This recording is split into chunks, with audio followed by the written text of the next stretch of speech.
ଆପଣ ଦେଖିପାରୁଥିବେ କାନରେ ଯଦି ପୋକ ହେଇଥିବ ଛୋଟ ଛୁଆଙ୍କର କେମିତି ଝଡ଼ା ଯାଉଛି ଦେଖନ୍ତୁ।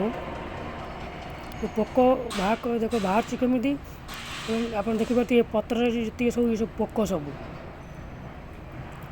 ଛୋଟ ଛୁଆଙ୍କର କାନ ଭିତରେ ଦେଖନ୍ତୁ କୋୟା ପୋକ ସବୁ ରହିକି କାନ ମାନେ ପୋକ ଖାଇ ବିନ୍ଧୁଛି। ସେଥିପାଇଁ ଆମ ଗାଁର ଏକ ବଡ଼ ବୋଉ ଜଣେ ହେବେ ସେ ଝାଡ଼ୁଛନ୍ତି ଦେଖନ୍ତୁ।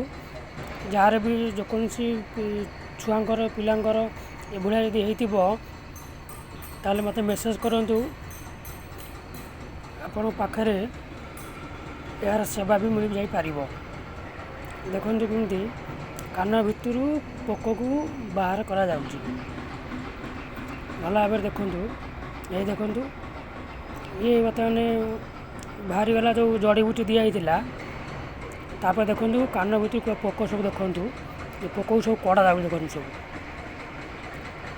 ଭଲ ଭାବରେ ଦେଖନ୍ତୁ କାନ ଭିତରୁ କେମିତି ପୋକ ଗୁଡ଼ା କଢ଼ା ଦେଖନ୍ତୁ।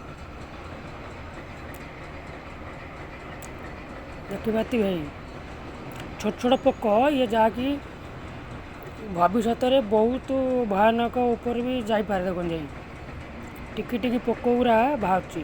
ଜାଣିଥିବେ ପିଲାଟିକୁ କେତେ କଷ୍ଟ ହେଉଥିବ। ଆପଣ ଦେଖୁଥିବେ ଏ ଯେଉଁ ପତ୍ର ଦେଖୁଛନ୍ତି ପତ୍ରରେ ପୋକ ଗୁଡ଼ାକୁ ରଖାଯାଉଛି। କେତେ ପୋକ ବାହାରୁଛି ଆପଣ ଦେଖିପାରୁଥିବେ। କୌଣସି ମେଡ଼ିକାଲ ସାଇନ୍ସ ବି ଏଥିରେ ହାର ମାନିଯିବ। ଇଏ ଜଡ଼ିବୁଟିର କାମ ଦେଖନ୍ତୁ।